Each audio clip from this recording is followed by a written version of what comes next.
This is the OUPES Mega 1 portable power station, and this video is my take after 8 months of real use at home, on the road, and during a couple of surprise outages.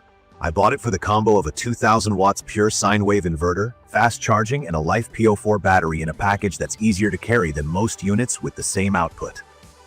In my opinion, the Mega 1 is built for quick, heavy hits of power and fast turnarounds, not for sitting all day pushing a space heater. If that sounds like your use case, keep listening. On looks and feel, it's compact and sturdy for what it does. The shell is plastic but feels tight and well put together, with a centered handle that balances the 28-pound weight better than I expected. It's the kind of heft you can lift in and out of a trunk without groaning, even if you do it a few times. The footprint is friendly for small spaces, and the side-mounted inputs are a small but smart touch because cables don't stick out the front where you're plugging in other things. The 4 AC outlets are spaced wide enough that bricks don't crowd each other, and that alone saves headaches. The screen is clear straight on and shows the info you actually care about: percent, input-output watts, and time to empty or time to full. The only design gripe I don't love is the screen's poor off-angle visibility. Unless I'm right in front of it, I sometimes think it's turned off.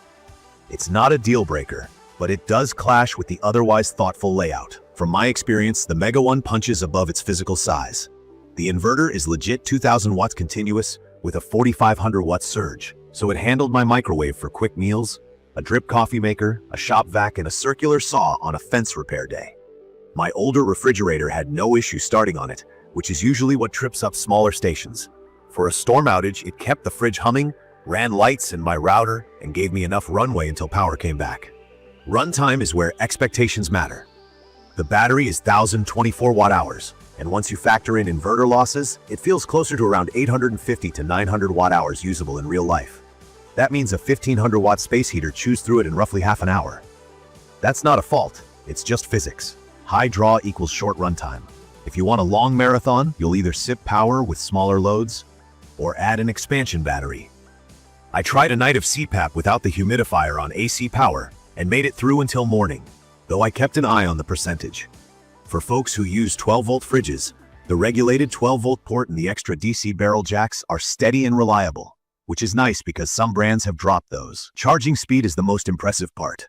Key features that stood out to me are the 1400-watt wall turbo charge that gets the unit from low to 80% extremely fast, and the 700-watt slower mode for quieter charging and better battery care.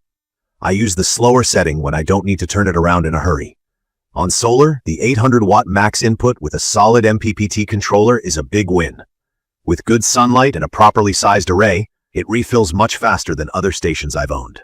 Hybrid charging, AC plus solar, can stack to a very high total input, and that saved me during a back-to-back outage when I needed it ready again before evening. For anyone new to this, Life PO4 is a safer, longer-life battery chemistry than older lithium designs. It's rated for thousands of cycles, which in plain terms means the battery should hold up for years if you don't abuse it. I usually charge to about 80 to 90% for daily cycles and don't leave it at 0% or 100% for long stretches. That habit is optional, but good practice. Now for the parts that matter day to day. The fans are loud when the unit is pushing hard or when you're using turbocharge. I'm talking old desktop computer levels with a higher pitched tone. It doesn't bother me in a garage or on a patio, but it's not pleasant in a quiet living room. I switch to the slower 700-watt charge when I care about noise.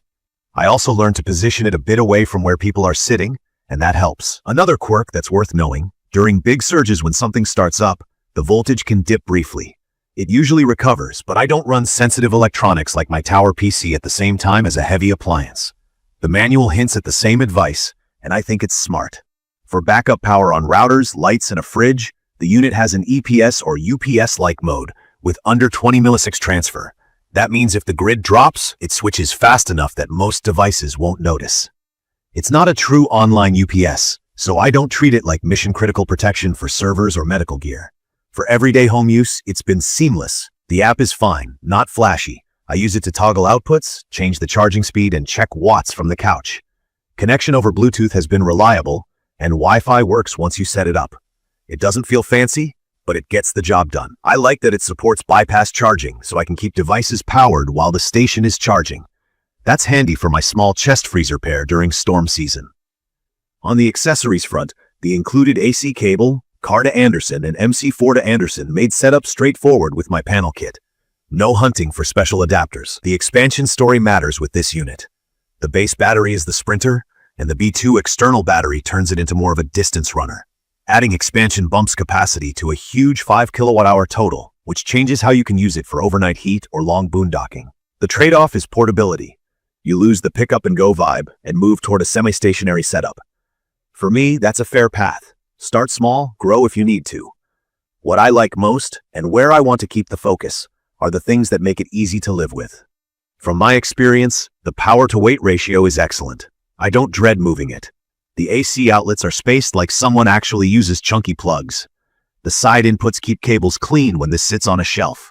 The recharge speed is honestly the feature I rely on most. When an outage ends, I can be ready for the next hiccup quickly, which is the point of backup gear. The 800-watt solar ceiling is another big reason I picked it. It lets me top up fast off-grid instead of waiting all day for a trickle. And the Life PO4 chemistry is a comfort. Long cycle life is real peace of mind when you invest in a station like this. Not everything is perfect.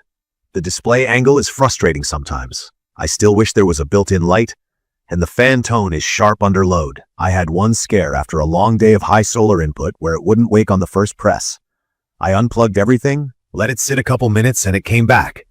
It hasn't repeated, but it reminded me to keep the vents clear and avoid baking it in a hot trunk. The 5-year warranty helps me feel better about the long haul. It's perfect for anyone who needs real 120-volt power in short bursts and wants fast turnarounds. Contractors running tools between tasks, campers and RVers who want to hit a microwave or coffee maker, homeowners who need a few hours of fridge, lights, and internet during storms. I'd recommend this for folks who value charging speed and portability more than silent operation and all-day high-watt runtime. If you plan to run a heater for hours, plan on adding the expansion battery or choosing a larger capacity unit from the start. In my opinion, the Mega 1 has a clear identity. It's a compact box that hits hard, charges fast, and carries easily. The trade-offs are honest. Loud fans under stress, modest base capacity against a very strong inverter, and a screen you have to face head-on. If you buy it with the right expectations, it delivers. If you need quiet and long endurance, this isn't your match without add-ons. In conclusion, the OUPES Mega 1 is a strong pick if you want real household-grade power in a portable shape, backed by fast AC and high solar input. Key features like the 2000-watt pure sine inverter, 0-80% charging speed options, the under 20 milliseconds UPS function, and app control make it easy to use and easy to trust for everyday backup. From my experience, it works best as a sprinter that can become a marathoner when you add capacity. I'd recommend this for people who care about speed, flexibility, and smart design choices that make day-to-day use simple. If you found this helpful, subscribe for more practical gear talk, and drop your questions or your own experience with the Mega 1 in the comments. Thank you for watching.